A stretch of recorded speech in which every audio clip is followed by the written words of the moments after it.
Welcome on in, WIP Daily. Joe Giglio with you. Tucker Bagley is going to join me here in our podcast studio, which just small like this behind-the-scenes thing. We weren't even allowed to use this studio for a while. There's a whole thing here. We have our own studio. Now we can actually use it, so excited to do that. So appreciate everyone listening, subscribing, following the podcast. A lot to talk about this morning. Phillies lose last night in Boston. Not a big deal. I mean, they just didn't pitch well. Sanchez was off last night. But one thing that stood out to me last night that I think it's worth talking about, and that is Alec Bohm and what he is right now.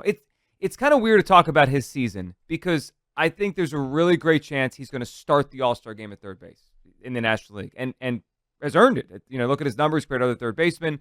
He's been probably the best third baseman in the National League. But at the same time, I'm going to be totally transparent with you. I don't trust Alec Bohm. I don't. And it's not that I don't think he's developed into a solid to above average to good player. My thing is he a cleanup hitter on a championship team? And it just kind of keeps coming back to last year and what the Phillies have to do this year at the trade deadline. Like, I'd feel way better about Alec Bohm if he's hitting 6th or 7th in this lineup rather than 4th. But he's 4th right now, and you look at some of the numbers, and overall you would say, Joe, calm down, right? His OPS is still around 800. He's, hit 280. He's got 50-something RBIs, leads the league in doubles. And if you want to kind of read into the big picture positive on Bohm, there's a lot of good stuff. I mean, it's improved from last year. Like, his hard hit rate is up, his ground ball rate is down, fly ball rate is up, his StatCast page is all a bunch of red. Like, he's actually should be better than he is. But you look at his numbers since the end of May, and it's like Johan Rojas-ish kind of OPS. It's really fallen. Like, he had an amazing month of April and really kind of basically made the All-Star team, I think, in the National League in the month of April. Since he's fallen off here. And I'm starting to wonder now, like, what is Alec Bohm? And what can we reasonably expect from him the rest of the season? Look, he's going to be this team's third baseman. He's certainly improved enough defensively that you don't fully hold your breath every time he goes out there and plays the position. But I have questions because a lot of this feels like the past few years where you see these moments. Like, he hit that home run. It might have been the first or one of the first City Connect games where the Phillies wore the Friday night jerseys. Hit it off of Garrett Crochet, the left-hander for the White Sox, who's turned into one of the best pitchers in baseball, probably going to make the All-Star team himself. And I was like, you know what? Maybe it's happening, right? He's reached that age. He's had enough at-bats in the big leagues. Maybe he's turned the corner. He's going to pull the ball more. He's going to hit more home runs. And then it kept going for like a week or two, and he had an amazing 2-week run down the stretch of April where his numbers just, shot up there with the best in the game. His batting average compared to Mookie Betts and everybody else, it's like, wow, Alec Bohm is really taking the leap. And now it's really fallen back, and it's become noticeable. I know they scored 6 runs last night, and he did have a sac fly in the 9th inning to get that 6th run, but it's become noticeable, and maybe part of this is because Trey's been out a while, and obviously no JT now, but it's become noticeable how little offense they're getting out of the cleanup spot and out of Alec Bohm. And over the next 3, 4, 5 months as we go into the playoffs, I have no idea. Like, you could sell me that he could do this, right? He could get enough big hits with runners on base that he's going to be the cleanup hitter and they're going to win the World Series. And with this pitching and with Bryce and Schwarber, I could probably nod along and say they could probably do it. But I think back to last year in the postseason when you go to the NLCS and he's batting cleanup. And I know he hit the home run in Game 7, but the Diamondbacks pretty much made it clear after Game 2 they're not pitching to Bryce Harper anymore. That's it. They're gonna walk him or force him to swing at bad pitches and make Alec Bohm beat them. And if I'm the Dodgers or I'm the Orioles or I'm the Yankees or the Mariners, whoever is going to be there in the World Series, I'm going to do the same thing. I'm not going to pitch to Bryce Harper in October until Alec Bohm proves he can beat them. And I don't know what they have there. I think the Phillies have an above average player, but I think if we believe he's the guy he was in April, I think we're fooling ourselves because the track record says Alec Bohm is like a 7-something OPS guy, 700-something OPS. He has a couple weeks stretch here and there where he hits a little bit of power and we start to think, here it is. But the reality is that's not who he's been. Again, some of the numbers, the StatCast numbers, say he should be better than this. He's hitting the ball hard enough. He's lifting it a little bit more than last year, a little bit less on the ground. So he's progressing. I just wonder how much that's going to manifest itself to what we saw in April, or is that just a wild 2-week stretch? Tucker, where are you right now on Alec Bohm? Because the numbers for the season would say, look, he's improved, right? He's an all-star. But you watch the last month plus, and it's like, it reminds me of last year again.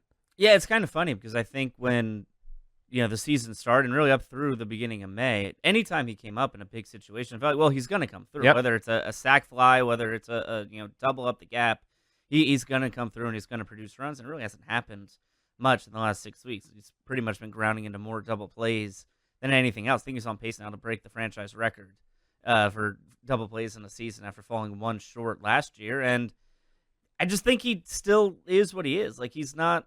I mean, he's going to be an all-star, so he can have that recognition, but I just don't put him in that upper echelon of third baseman yet. I still think he's a lower part of the order bat, and I don't mean 8 or 9, but probably 6 or 7 is where he should be on a good offensive team. And when you look at, sort of how this team has gotten to where they are, as good as the offense has been to stretches, it's been the pitching, right? It's been the fact that they've been able to win games 3-0, 4-1, and it's because the pitching held down the offense. Yep. Not because the offense, came and broke out. The game on Monday is probably a prime example where it felt like, wow, they blew them out, and really they scored because of 2 Kyle Schwarber home runs. And an error, yeah. And an error, and that was enough because Zach Wheeler and the bullpen were so dominant. And, yeah, I think when you get into the postseason, when we talk about what this team might need at the deadline, I think an impact bat is what they need. And it's kind of going to be interesting to see where they fit that person into the lineup because you have so many high-priced guys littered around the field that it's going to be hard to kind of take, a Nick Castellanos out of the lineup or something like that. It's going to be, interesting. And it's going to be up to Rob Thompson to be creative with that. But, with Alec Bohm cooling off in the last month or so, I just think it makes that need even more obvious moving forward as this team, maybe goes on cruise control the next 4 months. But as we barrel towards October, that's something they have to look at. Well, can you trust him? I mean, that's my whole thing. Like, not that he's bad, but can he be trusted? It's kind of reminiscent. They're different, but it's kind of reminiscent of Castellanos last year. Castellanos made the All-Star game, right? He had the big month of June. He was a Phillies All-Star last year, and then by the time we got to October, he was hitting towards the bottom of the order. Now he had some great moments, Nick Castellanos in October, but he also had some terrible moments, and he hit at the bottom, basically the bottom of the order, 7-8 range in the order last year in October. It wouldn't shock me if that becomes Bohm. Like, imagine if I said to you in the end of April when he's got 30 RBIs or whatever it was, 35 RBIs, this guy might have to hit 7 or 8 in October, 6 or 7 in October. You'd say, Joe, it's crazy. He's a great RBI guy, right? He's amazing run producer. Well, part of that is, we always do this. I remember in the Ryan Howard era, or any great guy, any player that knocks in a lot of runs. It's like, is that a skill or is that a team-dependent thing? Right? You can only knock in runs if guys are on base, or you knock yourself in. And Ryan Howard obviously knocked himself in a lot with 40-plus home runs all the time. Bohm doesn't knock himself in. He's got, 6 home runs this year? So he needs guys on base. And then you have to have the good fortune of timing to where his hits are lined up to when guys are on base. That timing has kind of fallen off the last month or so.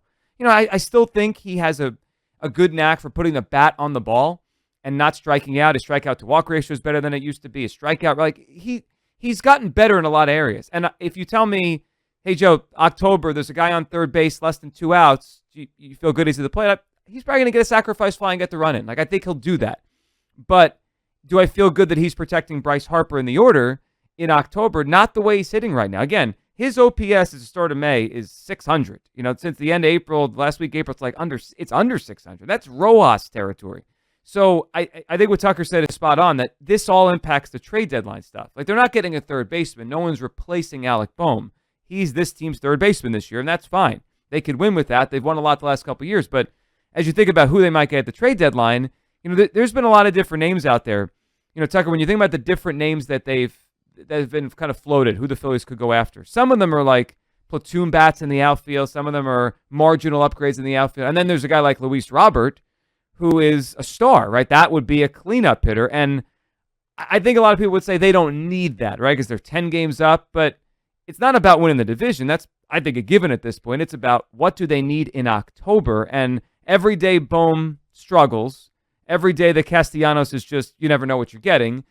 And JT obviously now going to be out a while. I just keep thinking back to last year, and it's ironic because the bat they're missing is Rhys Hoskins-ish, and they got to go find someone, I think, to just give them an option. Like, maybe Bohm heats up again, but if he doesn't, I need an option to hit cleanup in the playoffs. Yeah, and I think the profile of whoever this, mysterious hitter is, I think it's just as important as to where he fits in this team, because do you need a guy who's a high contact guy? Someone like Mark Canha, right? Who can go out and he's not going to straight out a ton. He's not going to hit for a lot of power, but he can consistently be on base. And for a team that struggled with streakiness in the postseason, I'd argue that the offense going cold in each of the last 2 postseasons was probably their downfall, not the pitching or the manager. It was the fact that they couldn't get hits the last 2 games in the World Series in 2022 and the last 2 games of the NLCS last year. That's an issue for me. Or do you go out for someone like Luis Robert, who he can turn a series with one swing at the bat, where if Harper and Schwarber both get on, you have someone coming up in the cleanup spot who can knock in all 3 runs, and all of a sudden you have a big situation like that. Robert reminds me of Yoenis Cespedes. Remember Cespedes? Cespedes was like, he was this insanely talented player who would get really cold at times, but then he would just go on these runs for 2 months, would hit like 20 home runs. Robert could do that. Hopefully Luis Robert's a better rancher than Yoenis Cespedes. Break both of his ankles. Yeah, running from wild boar. But, a situation like that, I think back to the 2022 NLCS, what Rhys Hoskins did in that series, where he hit the 2 2-run home runs to bring them back in Game 4. He hit the 2-run home run to put them up in Game 5. Having that kind of power at the top of the lineup, and I know the Phillies still rank pretty high in the National League in home runs right now, but I'm not going into the playoffs counting on David Dahl to be hitting a home run in 40% of his at-bats, or Edmundo Sosa to keep up his power streak. I just think at this point, this team needs more of a power bat at the top of the lineup, so when it does get cold and the balls aren't flying as much, they still have a chance. Yeah, it's funny. The next teams fans like to say, teams like to say that the lead up to the trade deadline tells a team what they need. I think we know what the Phillies need. They probably need another bat in the outfield, right? That's where they're going to get the bat for the outfield. But I think the next 6 weeks is going to really determine what kind of outfield bat they need. Anyone watching says they could probably use some more offense out of the outfield. A lot of Rojas and whatever's going on in left field and Castellanos up and down. But do they need that contact bat, that on-base bat that Tucker mentioned, or do they need the bigger bat? I think the next 6 weeks, even though we're watching the outfield, I'm watching Alec Bohm, because I think that actually is going to inform what kind of outfield bat they get to maybe hedge against Bohm and what he does in the playoffs. So my eyes on it. I think Bohm has improved a lot over the years, and I give him credit for that, and he's certainly a better player now than he was 2 or 3 years ago. And he's not a liability anymore. But is he the guy? Like, can you win a World Series with Alec Bohm hitting cleanup? I thought it really bit him last year, and now we're kind of back there again, where he's reverting back to the mean, what he usually is, and it's been tough the last few weeks offensively. Hopefully picks it up. Phillies in Boston tonight against the Red Sox. We shall see. But my eye is certainly on Alec Bohm since the beginning of May. It has been a downslide. Appreciate everyone listening, subscribing, following WIP Daily. We'll talk tomorrow. Thanks for listening.